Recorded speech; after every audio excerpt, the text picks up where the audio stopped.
दोस्तों नमस्कार, मैं हूं आपका दोस्त एमडी। ये कहानी है एक बूढ़े पिता की जो कि बहुत बूढ़े हो गए हैं। अब वो अकेले ही रहते हैं क्योंकि उनका बेटा उनके साथ में नहीं रहता। जब उसकी शादी हुई है तब से वो अलग हो गया है। बूढ़ा पिता कुछ नहीं कहता क्योंकि वो बहुत दुखी है। उसे पता है कि अब उसका लड़का उन्हें साथ में नहीं रखता है, लेकिन बूढ़ा पिता इस बात को जानता था। जब उनका लड़का छोटा था तब उसे वो बहुत दूर तक घुमाने ले जाया करते थे, उसके साथ रहना पसंद करते थे। बूढ़ा पिता अपने बेटे को बहुत प्यार करता है। ये इसीलिए नहीं था कि वो उनसे कुछ उम्मीद रखता है, ये प्यार तो अपने बेटा या बेटी से ही होता ही है। मगर जब वो बड़ा हो गया तब उसकी शादी हुई तो वो बदल गया। अब बूढ़ा पिता इसीलिए भी कुछ नहीं कहता। दोस्तों, माँ बाप का प्यार अपने लिए अनमोल होता है, बच्चों के लिए अनमोल होता है। ये तो आप लोग जानते ही हैं। आप लोगों के मेरे माँ बाप प्यार हम लोगों से करते ही हैं, तो ये तो एक आम बात है दोस्तों। क्योंकि अब उसकी शादी हो गई है, वो नहीं चाहता कि उनकी वजह से कोई समस्या आए। वो बूढ़ा पिता कुछ नहीं कहता, मगर शायद उनका बेटा भी कुछ सोच नहीं सकता है। वो बूढ़ा पिता चुप है तो उनकी खामोशी कोई समझता नहीं। इसीलिए बूढ़ा पिता अपने गांव वापस आता है। अब वो भी समझ गया है उस शहर में उनके लिए कोई जगह नहीं है। इसीलिए सभी की खुशी के लिए अकेला ही रह सकता है। शायद इससे उनका बेटा खुश हो सकता है।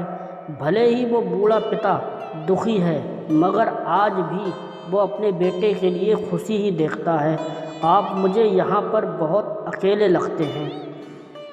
आप किसी से भी बात नहीं करते, आप चुप क्यों रहते हैं? मुझे आज भी याद है जब आप यहाँ पर आए थे तब से आप चुप रहते हैं।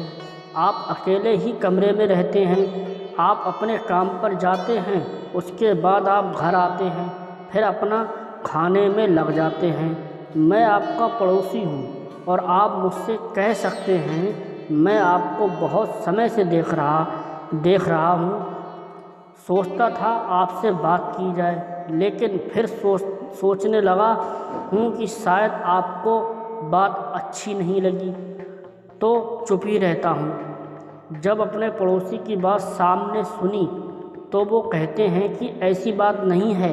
मुझे लगता है सभी से बात करना शायद ठीक नहीं है, इसीलिए मुझे आप बहुत अच्छे आदमी लगे। आपको इसका कारण बता सकता हूँ।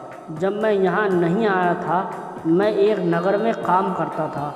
उस दिन की बात है, जब मैं अपने काम से घर आ रहा था तभी मुझे एक आवाज़ आई थी। यह रात का समय था। मुझे लग रहा था कि शायद कोई तकलीफ़ में है।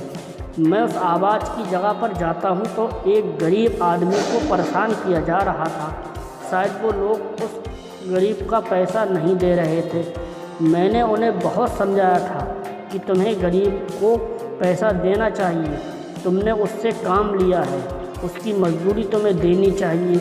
ये सुनकर वो आदमी मुझ पर गुस्सा करने लगते हैं क्योंकि उन्हें शायद मेरी बात समझ नहीं आई थी। वो कहते हैं कि मुझे अपने काम से मतलब होना चाहिए। मैंने भी उनसे यही कहा था कि ये बहुत गरीब है, शायद आपके पैसे से इसे खाना मिल जाए शायद। ये बात उन्हें पसंद नहीं आई थी। वो सभी लोग मुझसे झगड़ा करने लगते हैं क्योंकि उन्हें मेरी बात पसंद नहीं आ रही थी। उस दिन सब कुछ पता चल गया था। वो बहुत अधिक थे, मैं कुछ नहीं कर पाया। झगड़ा बहुत अधिक बढ़ गया था।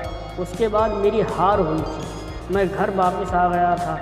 मुझे यही लगने लगा था कि अगर हम किसी को समझते हैं तो शायद इससे कोई फ़र्क नहीं पड़ता है।